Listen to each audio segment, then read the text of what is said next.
What's up, everybody? Noah Kiss back here for my review of Taking the Reins, the new Hallmark Fall Harvest movie. Now, before we take a look at this movie, I want to take a look back at last year's Fall Harvest movies, which we only had 4 of.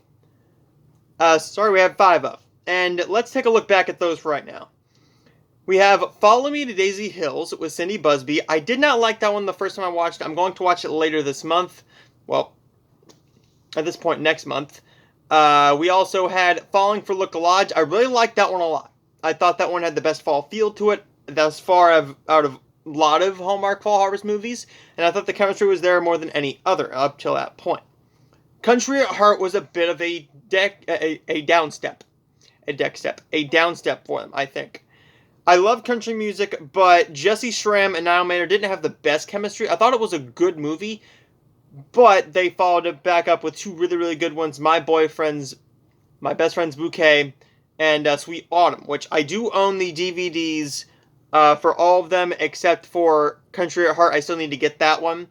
But I am going to say that I thought it was a bit of a misstep with Follow Me to Daisy Hills and Country at Heart.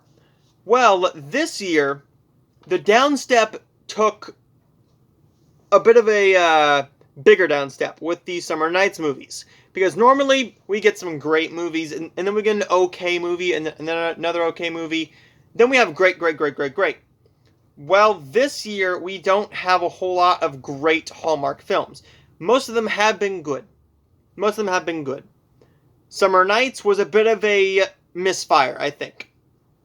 So, going into Fall Harvest, saying I was nervous was a big understatement. Because we had Roadhouse Romance, Raise a Glass to Love, and Taking the Reins, which we had 3 recognizable stars. Now, Taking the Reins is all about Nikki DeLoach, who plays a writer, discovers what ended her marriage, and why she stopped riding horses after going back to her family ranch. So, this is all about that, but also let's talk about the real plot of the movie, because IMDb is not helping you here. Taking the Reins is all about Nikki DeLoach, named Samantha, and she is said to go back home, and she has to do a writing assignment, and then her father gets injured while getting ready for a horse jumping contest. And Luke, played by Scott Porter, is her ex-husband, and now he is helping with the horses and the barns and stuff like that, just keeping it clean because her father has to keep it his main goal to finally get this jump right and get everything 100%. But after he gets injured, Samantha has to take over. But also, it is Samantha and Luke coming back together for the first time since they've got divorced. And they are now trying to reconcile together. Figure out why their marriage ended. Will they be able to get back together? This is Taking the Reins. This movie, I don't think, is as good as Roadhouse Romance or Raise a Glass to Love. Now, that's not saying it's bad. Don't misquote me. Do not misquote me. I'm not saying it's a bad movie. I'm just saying that it was a good movie, but I didn't enjoy it as much as Roadhouse Romance or Raise a Glass to Love. Now, I liked it a lot more than 8 out of the 10 Summer Nights movies and a good majority of the Spring Fling movies. But, with that being said, Spring Fling had good movies out the wazoo. We had some great movies with New Year, new movies. I'm hoping they go back to Winterfest because I think that just feels a bit better. But this movie was a nice surprise. A very nice surprise. I was not expecting much from this movie until I saw Nikki DeLoach. Nikki DeLoach is a Hallmark actress that we all know and love. She's been in countless Hallmark movies, and she's going to continue because she loves doing these movies. She's getting a paycheck, and she does them very well. Now, with that being said, Scott Porter. This is what worried me, because Scott Porter is an actor who is very interesting when you look at his IMDb page. When you look at his IMDb page, you have stuff like Prom Night from 2008. Speed Racer from 2008. Going a little further down, you have, he did a movie for the Into the Dark. He's done a lot of voiceover work, he's done a lot of video games, but he's never tackled Hallmark. And getting a new actor in the Hallmark movies is always very, very scary. Because you never know whether they're going to have good chemistry, if they're going to play this role correctly, or if they're going to give it their all. Because sometimes you get an actor like Juan Pablo, who's done this sort of genre before, but you're scared because he hasn't done a Hallmark movie. Hallmark movies and Lifetime romance movies and TV movies are a little bit different. Lifetime movies always add in a little bit of drama in there, and just a bit more drama, or a fire that burns down the barn or something like that. And with Hallmark, it's a big misunderstanding and this and that. This one, however, does not do that. This one focuses on the romance, it builds it back up, and then it has them kiss twice before the final kiss at the end. And I like that because they aren't these people who just met. They aren't just a shop owner and a writer coming to do a fall harvest or a pumpkin festival article. They were married, they got divorced, now they're reconciling. This is the type of Hallmark movie that we need more. Because yes, we do like our boyfriends from high school and girlfriends from high school movies, but besides that, we don't get a whole lot of this style of movie. And when we do, it is normally a drama.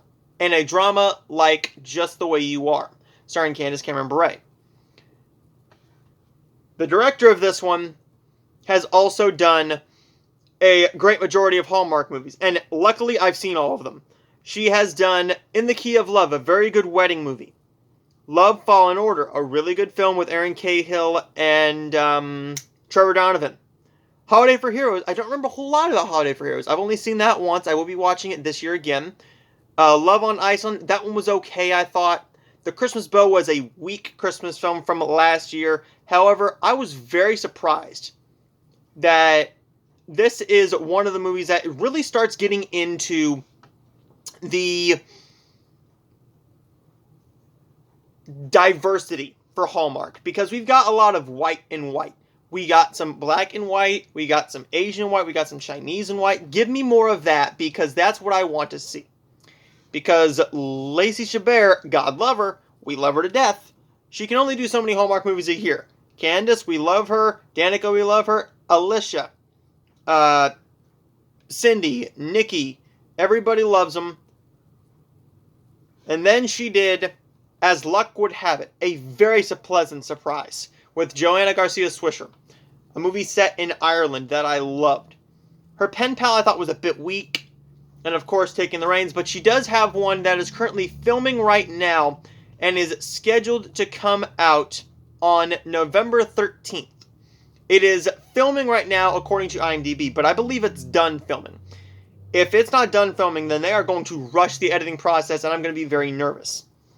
Because they may get some ADRing issues, they may get some cinematography issues, they may get some color correction issues. This movie here, Taking the Reins, has none of that. What I thought really worked about this movie was the romance between Nikki DeLoach and Scott Porter. But the story just did not interest me about the horse jumping. Because you didn't focus a whole lot on the horses. You didn't give me a reason to actually care for this portion of the movie. You're watching it for the romance, yes, but you're also watching it for the actual story. And the story was a bit weak, in my opinion. Now, with that being said, Raise a Glass to Love and Roadhouse Romance did not have perfect stories either. But I thought that those had way better chemistry between the two characters and better cinematography. No ADRing issues since probably A Christmas Movie. Maybe even, I think the last one that I can remember was either Playing Cupid Valentine's Again or Two for the Win. And that's a great thing for Hallmark right now, because one of my main flaws with a lot of their movies last year was ADRing issues. but that was due to them being filmed in quarantine. And the ADRing had to be done via quarantine. So, like, Danica McKellar did one, I can't remember which movie it was. It may have been a mystery movie, or it may have been her Christmas movie. I can't remember. She had to do it in her bedroom with a makeshift ADRing setup, with a microphone and everything. That's how far they go for these movies, because they want to do it perfect. However, this one was not perfect. I thought that the story was a bit weak. The cinematography was great, but the romance was right there. That first kiss blew everybody away.